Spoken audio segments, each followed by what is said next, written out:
কোনে কয় অসমত প্ৰতিভা নাই বুলি, অসমৰ যুৱক যুৱতীৰ টেলেণ্ট নাই বুলি? এই যে আপুনি চাই আছে, এইসকল কিশোৰ কিশোৰী, যুৱক যুৱতী তিতাতলা বোৱালগুৰি জ্ঞানজ্যোতি যুৱক সংঘৰ সৌজন্যত আয়োজন কৰা এক নৃত্য প্ৰতিযোগিতাৰ দৃশ্যহে মাথো। ঠিক এনেদৰেই অসমৰ চুকে কোণে, গাঁৱে ভূঞে এনেবোৰ আচৰিত ধৰণৰ প্ৰতিভা লুকাই আছে। আৰু এনে সুপ্ত প্ৰতিভাবোৰ আপোনাৰ আৰু সমাজৰ মাজলৈ উলিয়াই অনাত এই সৰু সৰু মঞ্চবোৰে বিশেষ অৰিহণা যোগায়। ইণ্ডিয়ান আইডল হওক বা ডান্স ইণ্ডিয়া ডান্স আৰু অন্যান্য ৰাষ্ট্ৰীয় পৰ্যায়ৰ মঞ্চই হওক, বৰ্তমান সময়ত অসমৰ যুৱক যুৱতী, কিশোৰ কিশোৰীকে ধৰি বিভিন্ন খিতাপ অৰ্জন কৰি অসমলৈ গৌৰৱ কঢ়িয়াই আনিবলৈ সক্ষম হৈছে। বোকাতহে পদুম ফুলে।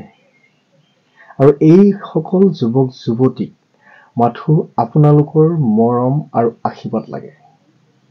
প্ৰয়োজন মাথো এজন ভাল প্ৰশিক্ষক আৰু এখন ভাল মঞ্চৰ।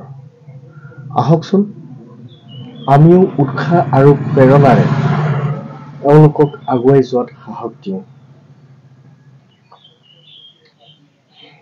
এই ভিডিঅ'টি চোৱাৰ পাছত হয়তো বহুতে কমেণ্ট কৰিব, একো ভাল নচা নাই, তাতকৈ আমাৰ গাঁৱৰ কেইটাহে ভাল নাচে।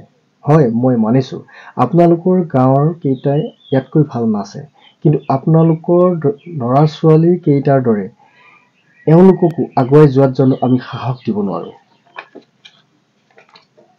নিগেটিভ চিন্তাবোৰ এৰি পজিটিভ চিন্তাৰে তেওঁলোকক প্ৰতিভাৰ বিকাশৰ বাবে আমি জানো সহায় কৰিব নোৱাৰো? আপুনি আপোনাৰ ধন টকা পইচাৰে সহায় কৰিব নালাগে, মাথো এওঁলোকক সমাজৰ মাজলৈ চিনাকি কৰাবৰ বাবে আপোনাৰ বন্ধু বান্ধৱ আৰু আত্মীয়লৈ এটা শ্বেয়াৰ কৰি দিয়ক। আৰু যদি মোৰ এই ভিডিঅ'টি চাই ভাল পাইছে তেন্তে এটা ছাবস্ক্ৰাইব কৰিব এওঁলোকৰ ভৱিষ্যত উজ্জ্বল কামনাৰ বাবে। ধন্যবাদ।